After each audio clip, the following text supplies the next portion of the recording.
Hello and welcome to all my dear students. I hope that you all are safe and healthy. And you all are practicing the questions given in the previous video. This is the video number 7. The topic is story writing. So, we will be discussing today what to do and what not to do and what you should keep in your mind if you are attempting the section of question number 1 in English paper 1, story writing. So today's topic is story writing. A story is imaginary and fictive. My dear students, you should keep in your mind that a story is a piece of imagination and is fictive. Writing a story is very different from telling it orally. Your story must have a proper beginning, a proper background, a setting which should relate to time and place, characters which can be humans or non-humans, dialogue, etc. The story must have a logical ordering of events and it should relate to only one single incident. Some important tips which you should keep in your mind while writing a story. You should completely avoid lifting a story, characters, plot and atmosphere from your prescribed textbook. Many children or most of the children make this common mistake. They always refer to the stories provided in your textbook from the poems or the short story, and what they do that they entirely lift it and write or copy the entire story or the concept or the theme of the poetry or the short story given in your textbook. You should not do it because this is a parameter on which you will be marked negatively and it will show that you are lacking of ideas and you are not creative. Moving to the second point, suspense and surprise are two essential features of a good story.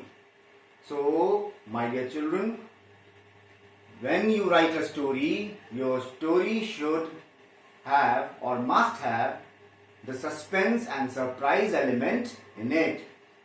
It creates interest in the reader's mind and keeps the readers involved. The third point is that you should introduce conflict, that is, opposition or enmity between two persons, and it can be against society, state or powerful state. The fourth point says that at the end a turn or a twist makes a story interesting. So the end or the conclusion of your story must have a turn or a twist because it makes the story interesting and the readers remember it for a long duration of time. Now moving ahead in this lecture, we will be discussing about story writing. If you are writing, how to write a story. So story writing can be divided into 3 sections. The first part is plots, the second part is characters, and the third part is atmosphere. So, the first part we will discuss briefly. Plots. The plot of a story must have an action of a credible nature and should lead to a climax. I will repeat the first line one more time. The plot of a story must have an action of a credible nature and should lead to a climax. Finally, the storyline or the plot described at the start should change into a new state of affairs as the story develops. It means your story, if you have written the plot in the beginning, it should change as the story develops. Now, the second part, characters. Your story must have characters playing different parts, and they should be presented in such a manner that the readers must recognize them as real people.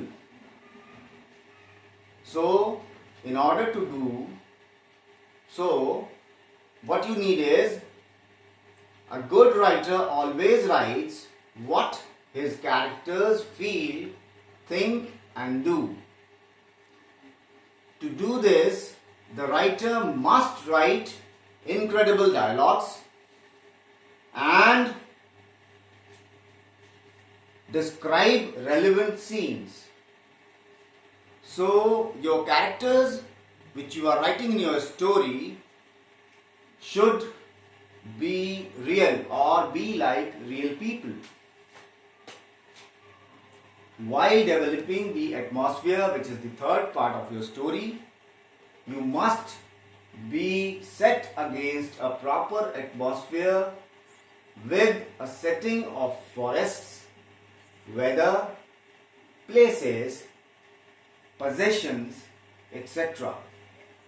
Remember, my dear students, your characters can be thin, fat, old, young. They must have looks, mannerism, voices, etc.